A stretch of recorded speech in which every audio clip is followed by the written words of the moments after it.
The Ideal Team Player by Patrick Lencioni. Picture this. Jeff walks into his new office for the very first time. Well, technically it's his uncle's office. Big wooden desk. Decor that screams, "I haven't been updated since the Nixon administration." He's supposedly the new boss now, but honestly, it doesn't feel real. He's just been handed the keys to the family business, and he's about to meet the two people who'll either help him succeed or watch him spectacularly fail. Their names are Claire and Bobby. They're already waiting for him in his office. And Bobby's sitting behind the big desk, in Jeff's chair, looking absolutely thrilled to be there, which is to say, not thrilled at all. "Sit down, Jeff," Bobby says. It's definitely not a friendly suggestion. Jeff's stomach drops. This is not the heartwarming first day he'd imagined. Claire jumps in first. "Jeff, we're not the type to smile to your face and trash you behind your back. So we're going to be brutally honest with you, whether you're ready for it or not." Jeff can barely manage a nod. Bobby leans forward, and his words land like punches. "Here's the thing. We're not exactly thrilled about you being our new boss." The words just hang there in the air, heavy and uncomfortable. Jeff feels like he's stumbled into the world's worst reality show. Bobby keeps going, his resentment practically dripping off every word. "I've busted my back for over a decade working for your blowhard uncle, and how does he reward me? By handing the top job to his nephew on a silver platter?" Jeff is genuinely stunned. He looks over at Claire, silently begging for someone to throw him a lifeline here. She just stares back. Her expression is completely unreadable. He tries to defend himself. "Listen, I didn't expect things to..." Bobby cuts him off immediately. "I don't want to hear it. You knew exactly what you were walking into when you took this job." Now Claire chimes in. "Come on, Jeff. Do you really think we're that naive?" She suddenly stands up and walks to the window, turning her back to him completely. Bobby glances at her, then fixes his eyes back on Jeff, his voice rising with intensity. "So here's how this is going to go. If you're staying on as the boss, we're walking out that door." Jeff's entire world is spinning. He's completely speechless. He looks over at Claire again, and now he can see her shoulders starting to shake. Wait, is she crying? "Good luck running this place all by yourself, buddy." Bobby stands up and heads for the door. "Let's go, Claire." And that's when Claire absolutely loses it. She doubles over, puts her face in her hands, and her whole body starts shaking even more violently. And that's when Jeff finally hears it clearly. It's not crying. It's the unmistakable sound of someone trying desperately not to burst out laughing. "Damn it, Claire!" Bobby yells, shaking his head in mock frustration. She spins around, tears of laughter streaming down her face. "I'm so sorry! I just couldn't hold it together anymore." It finally clicks for Jeff. It was all a prank. A brutal, heart attack-inducing, absolutely magnificent prank. A test. His indignation completely melts into pure relief. He grabs a water bottle from the table and launches it at Bobby, who catches it with a giant grin. "Admit it," Bobby teases him. "We totally got you." That moment, as bizarre as it was, held something profound, a secret about what actually makes a team work. It wasn't just about skills or impressive resumes. It was about something much deeper, something fundamentally human. The book we're diving into today is The Ideal Team Player by Patrick Lencioni. He's the brilliant mind behind the legendary bestseller, The 5 Dysfunctions of a Team, and in this book, he takes things even further. He doesn't just explain why teams fall apart. He hands us a simple, powerful blueprint for the kind of person who makes them thrive. By the time we're done, you'll have a 3-word framework that's so simple you'll wonder how you never noticed it before. But it's a framework that will completely change how you see every group you're part of, from your study group to the company you might lead someday. It will transform how you hire, how you help others grow, and most importantly, how you show up as a teammate yourself. Let's discover the 3 essential virtues of the ideal team player. Our story starts with Jeff Shanley at a major crossroads. For 20 years, he's been grinding away in Silicon Valley. The endless hours, the soul-crushing traffic, the constant pressure to stay relevant. He's successful by most measures, but he's exhausted. He's hungry for something different. That change arrives through an unexpected phone call. It's his Uncle Bob, calling from the peaceful wine country of Napa Valley. Bob runs a thriving construction company called Valley Builders, and he's preparing to retire. None of his own kids want to take over the family business, so he's calling his sharp nephew for some advice. He has absolutely no idea that Jeff is the one desperately looking for an escape route. To Bob's complete shock, Jeff asks, "Would you ever consider hiring someone without any industry experience? Someone like, hypothetically, me?" And just like that, Jeff and his family trade their cramped, ridiculously overpriced Silicon Valley bungalow for a new adventure in Napa. His commute shrinks from a miserable hour to a pleasant 7 minutes. Instead of abstract debates about software architecture, he's learning about concrete mixers, lumber grades, and HVAC systems. It's tangible, it's real, and honestly, he's learning more about actual business from his college dropout uncle than he ever did from the fancy executives in tech. For 8 glorious weeks, life feels good. He thinks the chaos of his old life is finally behind him. He couldn't be more wrong.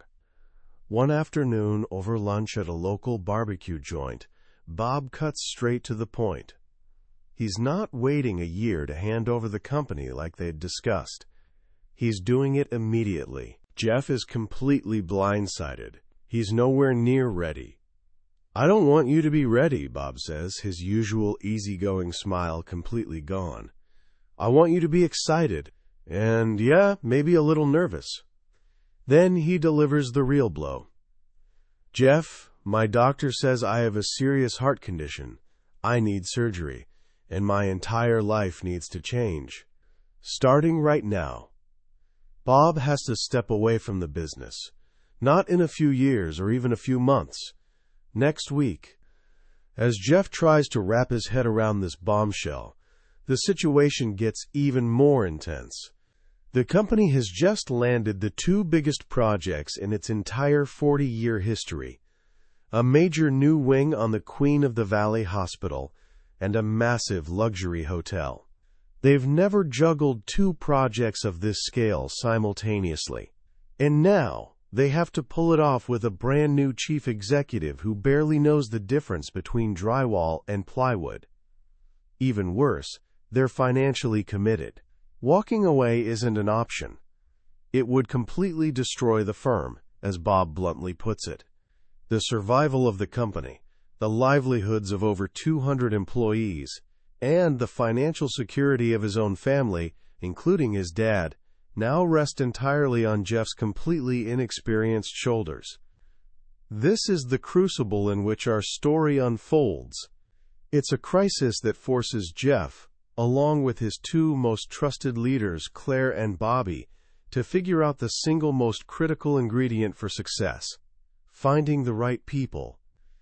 After the epic prank, the 3 of them, Jeff, the shell-shocked new boss, Claire, who runs administration, finance, and human resources, and Bobby, who oversees all field operations, finally get down to business. Their first official dinner meeting at a cheap Mexican restaurant reveals just how terrifying their challenge really is. To handle these 2 monster projects, they need to hire 60 more people. Actually, Bobby corrects himself, make that 80. Jeff is genuinely confused. Wait, you literally just said 60 a minute ago. Claire explains the brutal math. We need 60 more people to actually staff the projects. To get those 60, we'll have to hire at least 80. Why on earth would we need to hire that many extra? Jeff asks. Because we'll lose at least 20 of them along the way. Jeff is stunned. That's a 33% turnover rate. This isn't just a hiring problem. It's a massive culture problem. The company loves to talk about teamwork. It's literally one of their stated core values. But the reality on the ground is messy. They've had toxic projects where their best people quit because they just couldn't stand working with certain colleagues. They keep difficult employees around simply because they're terrified of losing the manpower. Bobby bluntly refers to these difficult people as jackasses. And in that moment of raw frustration, Jeff realizes their real mission. It's not about finding 80 warm bodies to fill roles on an org chart. It's about figuring out what exactly makes someone a jackass, and more importantly, what the complete opposite looks like. What does an ideal team player actually look like in real life? If they can't define it clearly, they can't hire for it. If they can't hire for it, they'll just keep bringing more dysfunction into an already overwhelmed system. The hotel and the hospital projects will collapse, and the company will go under, taking everyone with it.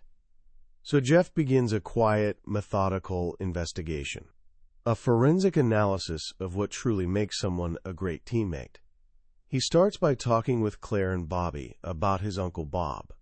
What was it about Bob that made people genuinely want to work for him? What kept him firmly out of the jackass club? Claire thinks for a moment. He never took himself too seriously. Bob was always cracking jokes, but mostly they were about himself. Then Bobby tells a story that's clearly stuck with him for years. He remembers being on a job site with Bob, early in his career. This incredibly wealthy client pulled up in his fancy Range Rover, making a huge fuss about whether the decorative stones for his entryway were authentic Tuscan stone or some inferior variety from Calabria. Bob was remarkably patient with this guy, listening carefully to his every concern. But as soon as the client drove away, Bob walked straight over to the day laborers, the guys actually laying the stone in the hot sun, and he spoke to them with the exact same respectful tone, the same genuine eye contact, the same level of sincere interest he'd shown the millionaire client. I remember thinking to myself, Bobby says, his voice catching slightly with emotion, man, I really wish I could be more like him. Bob was, in a single word, genuinely unpretentious. He had virtually no ego. He didn't walk around believing he was somehow better than anyone else. This was the first major clue. An ideal team player fundamentally lacks ego. They're not obsessed with their own status or image. Jeff scribbles furiously in his notebook. That's one crucial piece of the puzzle. Next, he decides to call his cousin Ben. Ben is a legendary high school basketball coach whose teams consistently win far more games than their raw talent would suggest. Jeff asks him a simple question. If you could recruit any type of player, what specific qualities would you look for beyond just physical size and speed? Ben thinks about it for a moment. I absolutely love gym rats, he says enthusiastically. The kids who show up early to run extra drills, who volunteer to watch game film even when it's completely optional. He pauses thoughtfully. And who genuinely hate to lose. Not sore losers who throw tantrums, he quickly clarifies, but the type who work incredibly hard in practice, specifically to avoid the pain of losing. These players have a genuine internal fire. They're deeply self-motivated. They're constantly looking for more to do, more to learn, more responsibility to shoulder. They don't need someone constantly pushing them. They push themselves naturally. This is the second vital clue. An ideal team player has a powerful inner drive. They possess a genuinely strong work ethic. Jeff adds another detailed note to his growing list. His investigation continues at the troubled Oak Ridge building site. This is the project where two of their absolute best foremen had actually quit because the work environment had become so unbearably toxic. He decides to have direct conversations with the two project managers at the center of the storm, Nancy and Craig. First, he sits down with Nancy. She's tough, direct, and comes across as a bit abrasive. She's clearly technically competent at her job, but when Jeff asks about the overall project, she immediately deflects. My section of it looks pretty good, but honestly, you'll have to ask Craig about the rest. She explains that Craig doesn't even bother inviting her to his coordination meetings anymore, so she just keeps her head down and works her tail off on her own piece. Then Jeff tracks down Craig. Craig is noticeably more open and talkative. He tells Jeff flat out that Nancy has some serious issues. She definitely knows her technical stuff, he readily admits, but she's just incredibly difficult to work with. She makes people genuinely angry with her tone, her body language, her facial expressions. He quickly clarifies that he never actually banned her from meetings.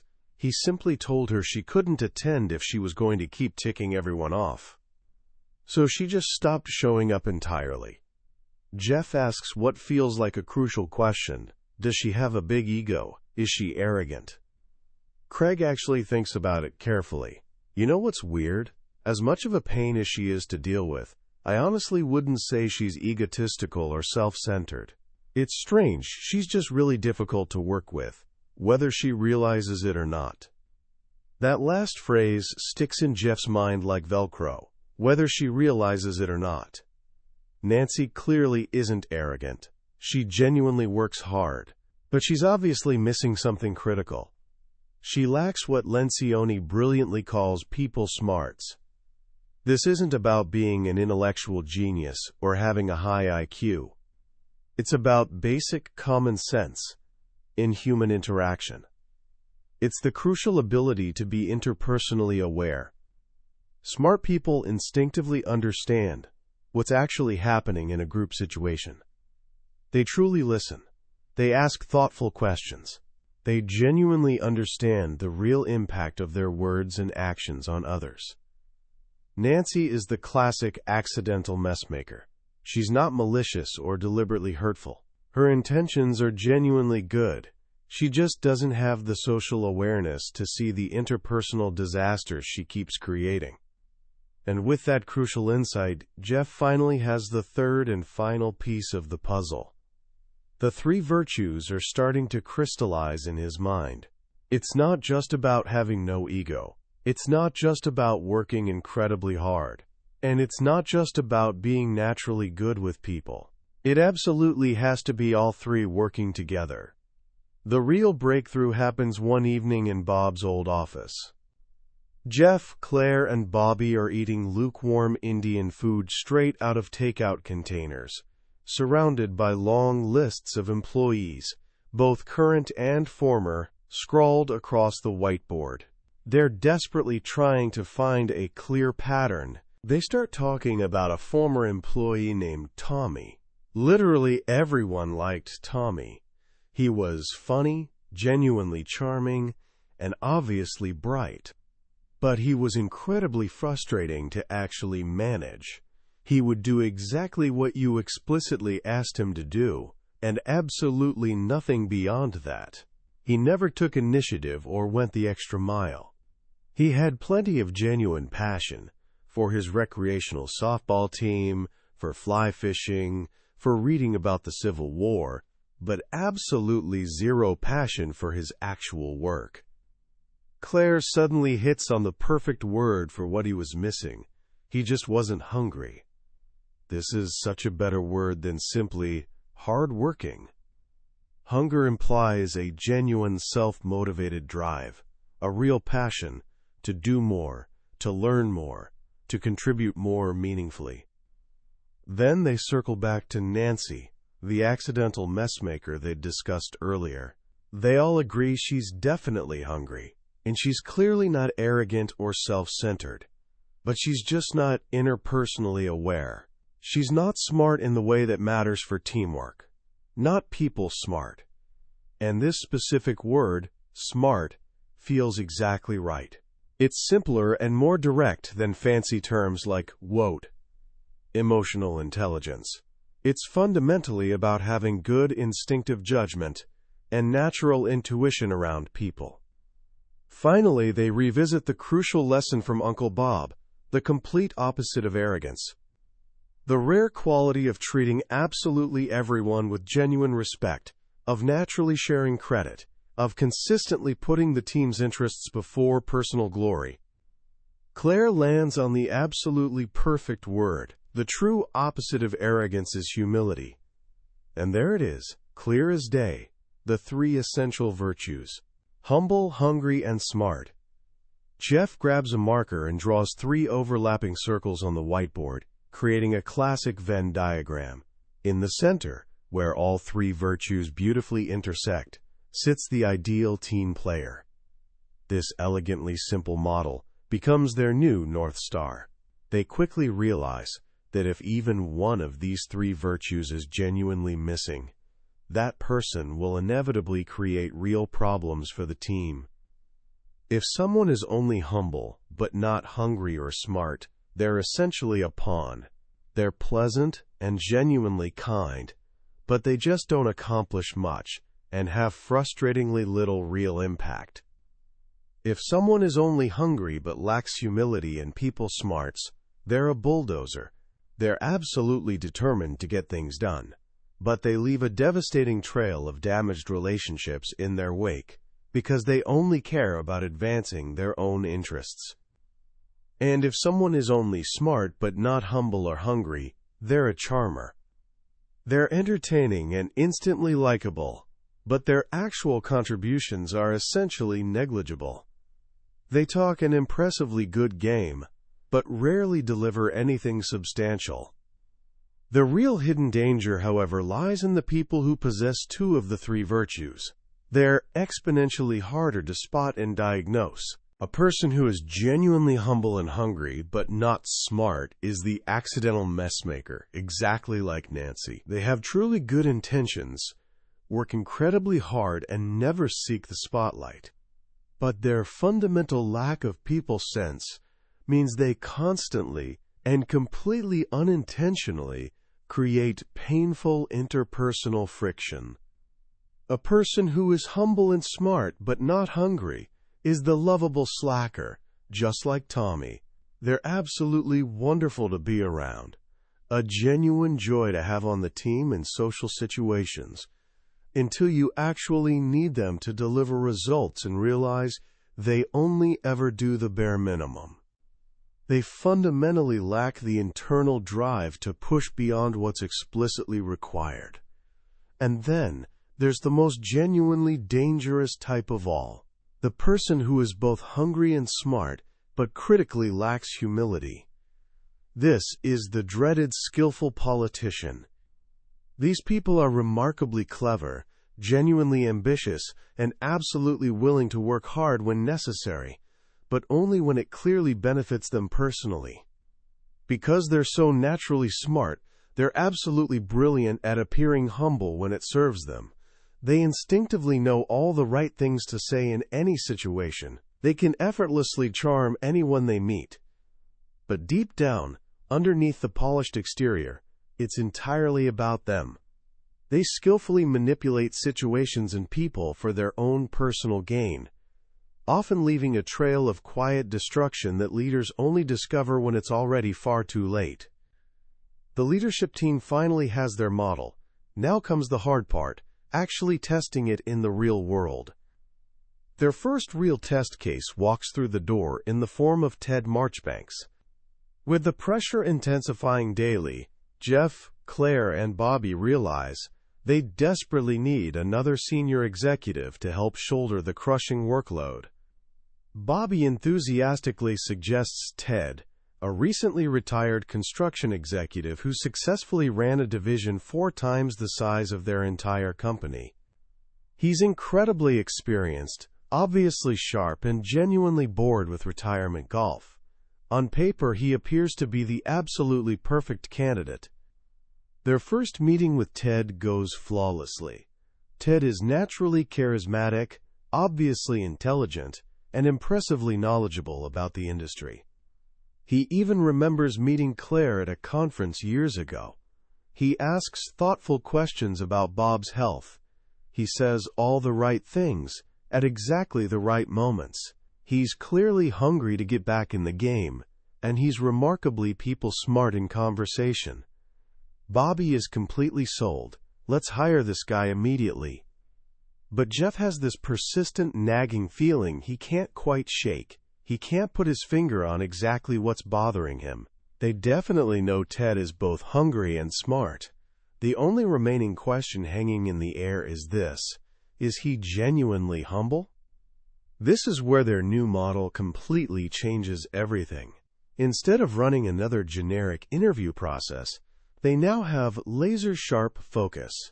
They carefully design the next round of interviews specifically to test for that one critical virtue. And that's precisely when the subtle cracks begin to show. It's the little things that give him away. The team casually asks Kim, their front desk receptionist, what she honestly thinks of Ted. She hesitates noticeably.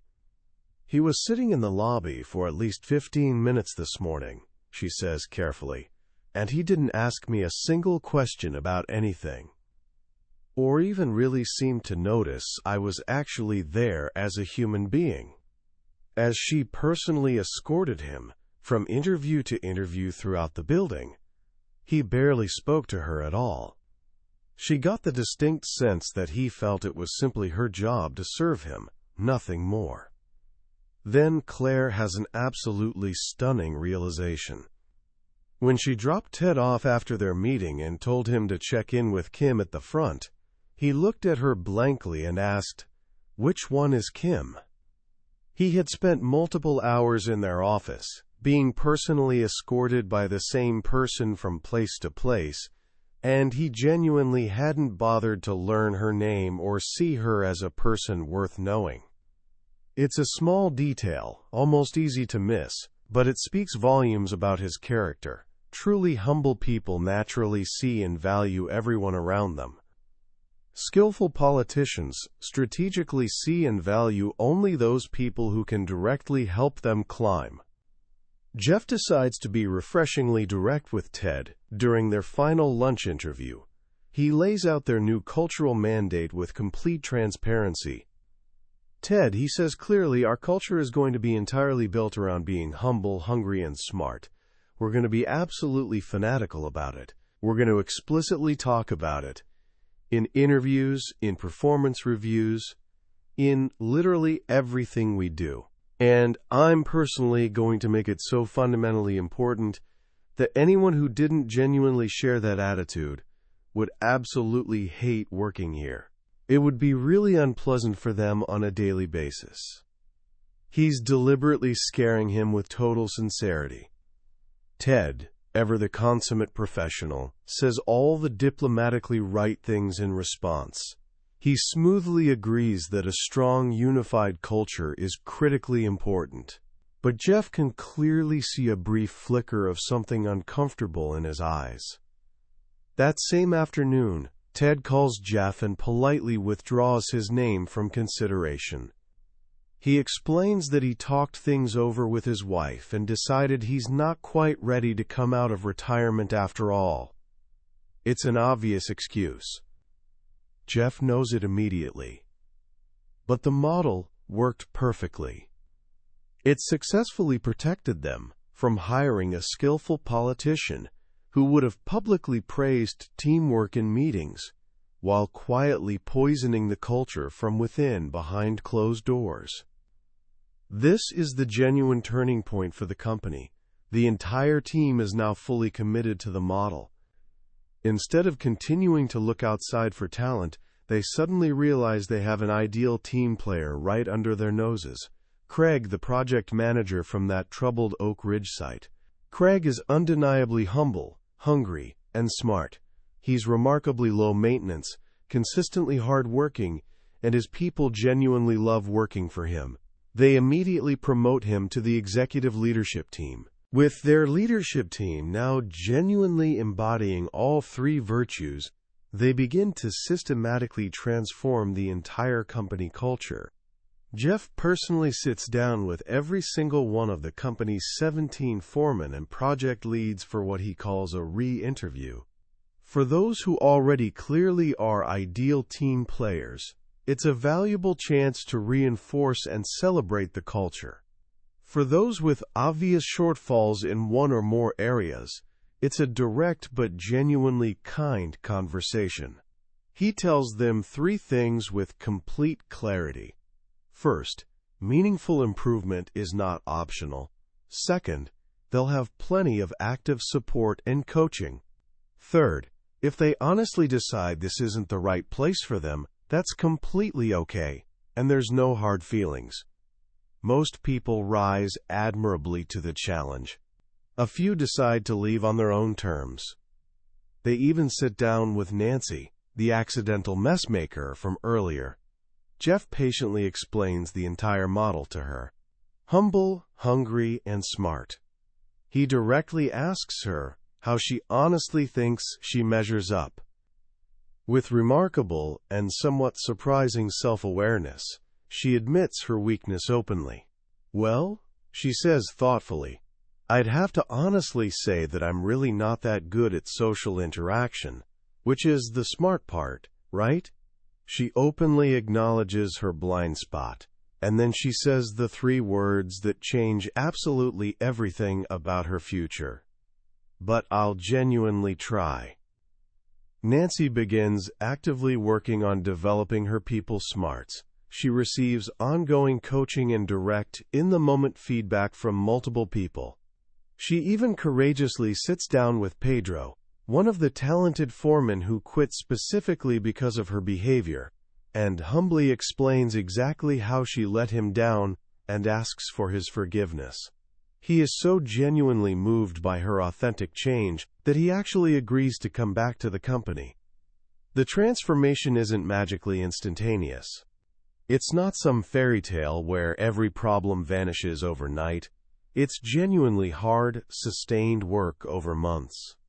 But slowly, surely, steadily, the entire culture of Valley Builders begins to fundamentally shift.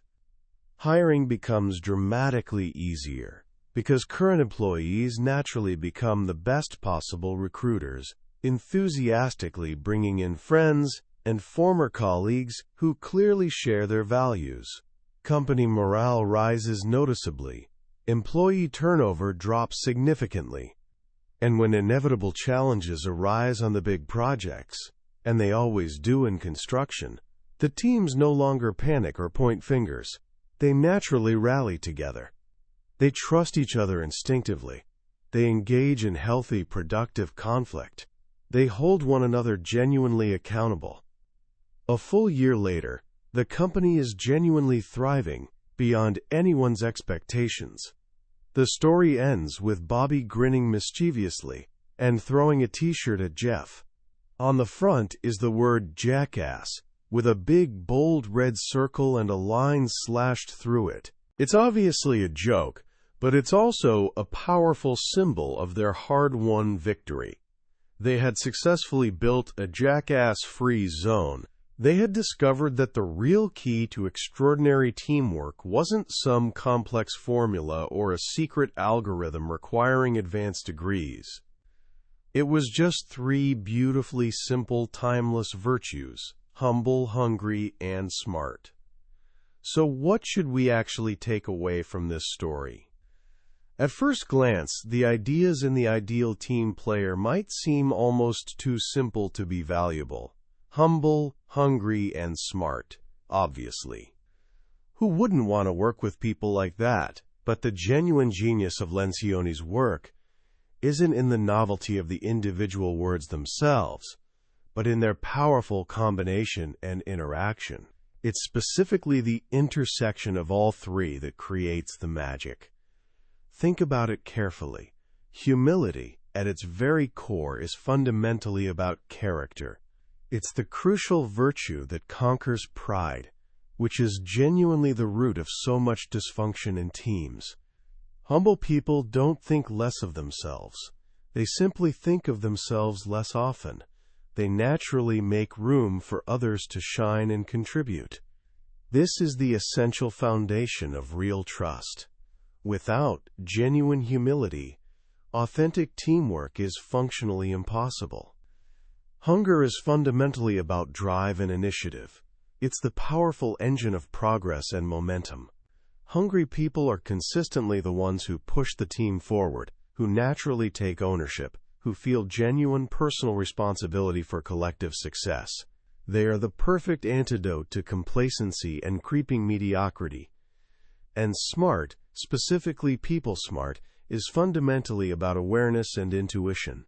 It's the crucial social lubricant that makes everything else actually work in practice. Smart people instinctively know how to navigate the genuinely complex world of human interaction with wisdom, grace, and good judgment. They naturally build bridges, not walls. They skillfully de-escalate brewing conflict and authentically foster genuine connection. When you successfully combine these three virtues together, you get something truly special and rare. You get a person who is firmly grounded in solid character, powerfully fueled by an internal drive, and genuinely skilled at bringing out the absolute best in others. That's not just a good employee or team member. That's a genuine force multiplier. So how can you actually apply this framework in your own life, starting right now? Here are 3 specific, practical actions. First, look honestly in the mirror. Be genuinely candid with yourself. Of the 3 virtues, humble, hungry, and smart, which one is clearly your strongest, and which is honestly your weakest? Just rank them simply. 1, 2, and 3. Don't judge or beat yourself up. The goal here is simply honest self-awareness. Knowing your specific area for development is absolutely the first, most crucial step toward meaningful growth. Second, become an active observer of teams around you. Look carefully at the groups you're currently part of, your class projects, your sports team, your volunteer organization, even your family dynamics. Can you spot the different types Lencioni describes so clearly? Can you see the lovable slacker who is genuinely a joy to be around, but never actually pulls their weight? The accidental messmaker who clearly means well but somehow always says exactly the wrong thing? The skillful politician who is remarkably good at managing up but leaves their actual teammates feeling used and manipulated? This isn't about harshly labeling people or gossiping. It's about genuinely understanding the dynamics at play, which will make you a dramatically more effective and empathetic team member. And third, practice one small specific behavior this week. You absolutely don't have to transform yourself overnight. If humility is your particular challenge, spend this week intentionally giving genuine credit to others for their ideas and contributions. If you honestly lack hunger, volunteer for one small extra task that no one else wants to touch. If people smarts is your area for growth, practice truly active listening. In your very next conversation, make it a specific goal to ask at least one more thoughtful follow-up question before you jump in to share your own opinion. Small, consistent actions are what gradually build lasting virtuous habits. Becoming an ideal team player isn't just a clever strategy for building a successful career.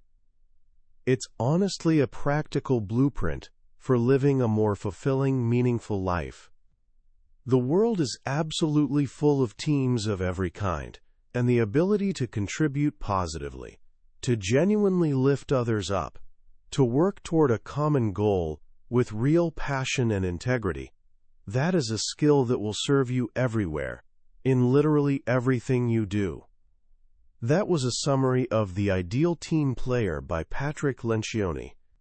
We've covered the core ideas today, but honestly, a summary is like looking at a photograph of a beautiful landscape. It gives you the general picture, but it genuinely can't replace the experience of actually being there and seeing it yourself. The real power of this book lies in the rich stories, the subtle nuances, and the moments of personal reflection that naturally happen when you turn the pages yourself. If anything we've talked about today has genuinely struck a chord with you, I really encourage you to pick up a copy. It's a genuinely quick read, but its lessons will honestly stay with you for a lifetime.